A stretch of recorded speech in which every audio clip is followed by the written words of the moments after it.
Et nous sommes encore de retour, les amis. Et écoutez la vidéo de ce médium qui est ressorti après la consultation pour nous dire qui est la vraie mère de Simon Adingra. C'est toujours l'affaire de Simon Adingra. Écoutez le monsieur. Coucou les amis, j'espère que vous allez bien. Oui, il y a un monsieur qui est sorti, il dit que avant de dire quoi que ce soit, il fallait consulter et que lui, après la consultation, il prend l'engagement de ses paroles et qu'il est responsable de ses actes, de dire que qui est la vraie mère d'Adingra et qu'il a la réponse. Écoutez ça jusqu'à la fin, mettez les cœurs, partagez. Surtout, n'oubliez pas de vous abonner à cette page, c'est de ça qu'il s'agit. Yeah, c'est lourd les gars, c'est lourd.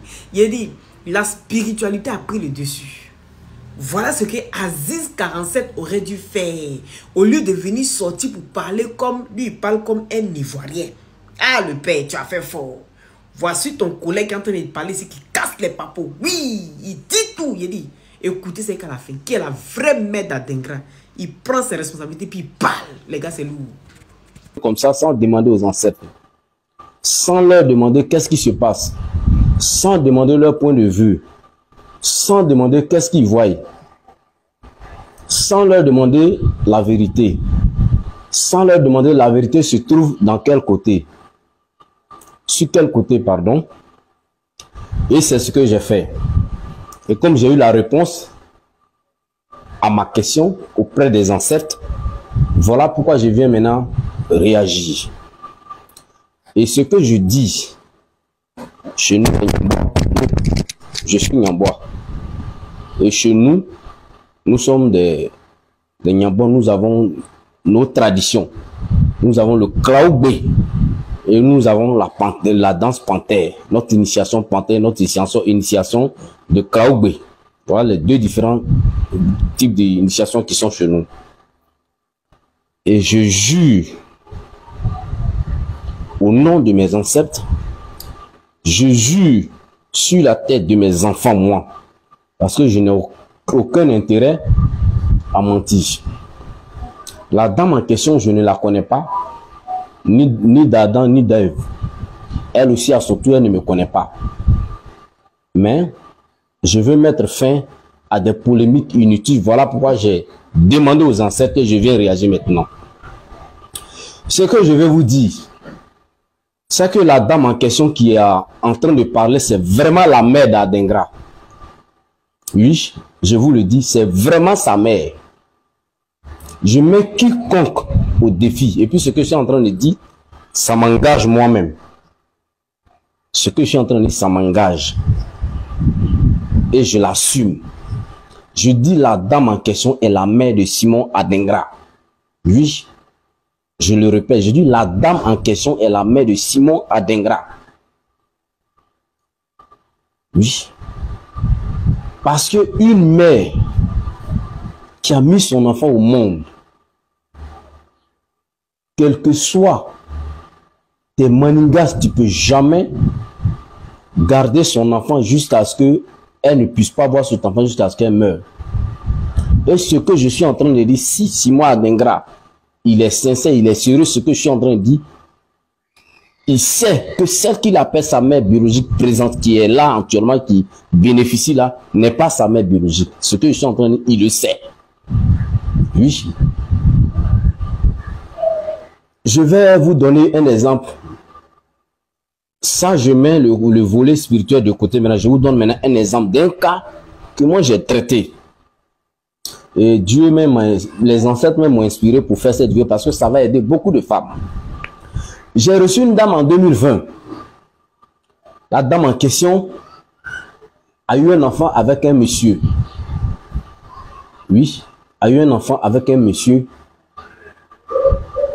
Et le monsieur, ils ont eu l'enfant de façon accidentelle.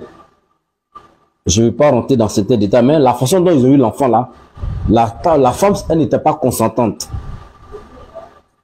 Et puis la situation est arrivée et elle a pris grossesse. Donc elle n'a plus jamais accepté d'avoir des rapports avec ce monsieur.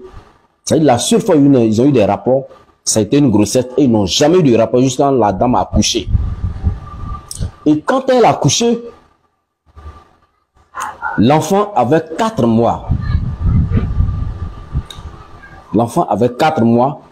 Et le monsieur en question est venu la voir pour dire, ah, je veux qu'on aille chez ma tante à Koumassi pour aller voir ma soeur, pour que je montre l'enfant à ma grande soeur qui m'a élevé. Sa grande soeur en question, elle est née, sa grande soeur est née de sa maman et son père.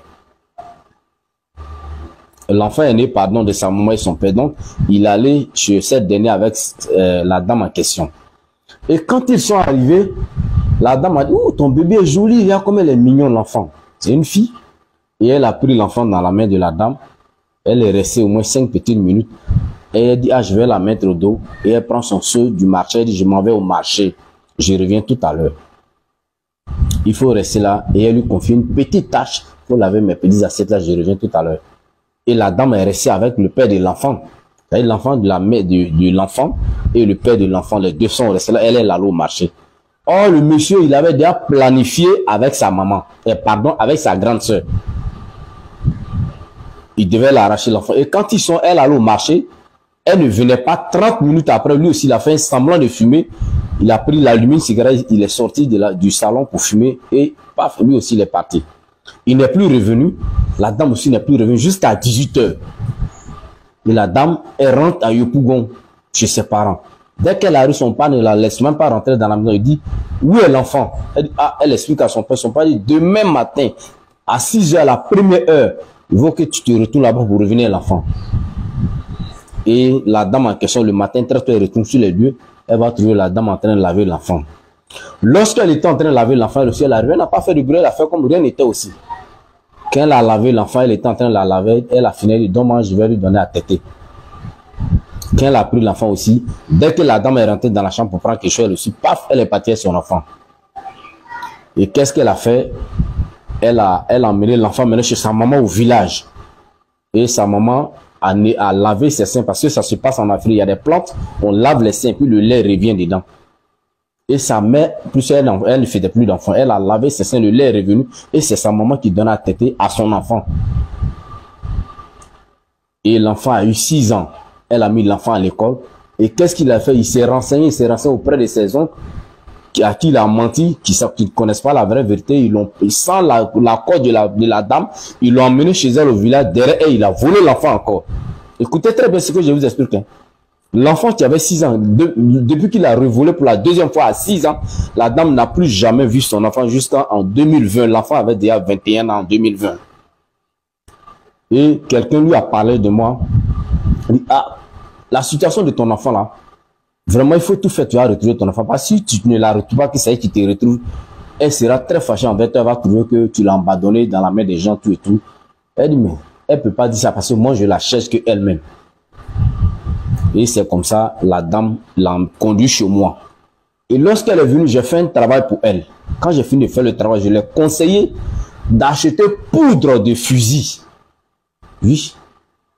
Quand vous partez au marché, il y a des gens qui vendent son livre, ceux qui vendent les peaux d'animaux là. Vous dites, je veux poudre de fusil. Tu allumes un feu, le feu de charbon. Tu formules le vœu de ton enfant. Au nom de ton enfant, tu formules le vœu au nom de ton enfant. Tu le mets dans le feu. Quand ça fait l'enfant, son cœur se lève là-bas. Et ça ouvre les portes pour que l'enfant retrouve sa mère. Et c'est ce que j'ai montré à la dame. Quand moi j'ai fini de travailler pour moi, ma partie, et je lui ai conseillé de faire ça. La dame a fait ça. Elle faisait ça 3 fois par semaine. 3 fois par semaine. Elle faisait ça 3 fois par semaine.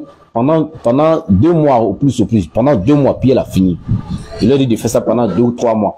Quand elle a fait pendant 2 mois, elle devait faire ça sur 3 mois. Quand elle a fait pendant 2 mois, elle était là un matin, elle reçoit un appel. Parce que dans son extrait, il y a le nom de sa maman dedans. Mais quand elle demande à son papa, sa maman en question, elle est où? Il dit sa maman qui est à la maison. Elle dit non. Mais dans mon extrait, le nom qui est dedans là, celle qui est à la maison, ce que tu dis, c'est maman, elle ne s'appelle pas comme ça. Pour ne pas exposer la dame, c'est pourquoi je ne dis pas le nom, quoi. Dans l'extrait de l'enfant, de la fille là, sa fille en question là, le nom de la femme du monsieur là, C'est pas ça qui est dans l'extrême. C'est le nom de elle-même, sa maman là qui est dedans. Donc, quand elle demande à son père, il dit c'est ta maman qui est là. Et comme la petite fille, elle allait à l'école, elle est intelligente, elle a eu même le bac. Elle a tellement insisté, son père dit bon, c'est pas ta maman, mais ta mère biologique est décédée. Elle dit je crois pas. Mon instinct me dit que ma maman vit, elle est quelque part, elle me cherche. Il dit non, ta maman est décédée. Elle dit ok. Pour que j'accepte cette histoire de la mort de ma mère, il va falloir que tu m'emmènes sur la tombe de ma mère. Il ne peut pas l'emmener là-bas. Et voilà ce qu'il lui dit encore. Que non, elle est morte, j'ai appris sa mort, on m'a appelé, mais je n'ai pas eu le temps. Je ne suis pas parti à sa veille, je ne sais pas dans quel village. Donc, je ne sais pas c'est où. Elle, c'est Abigail et moi, on s'est connus. Donc, je ne connais pas son village. Et quand, entre temps, il a le numéro de la dame.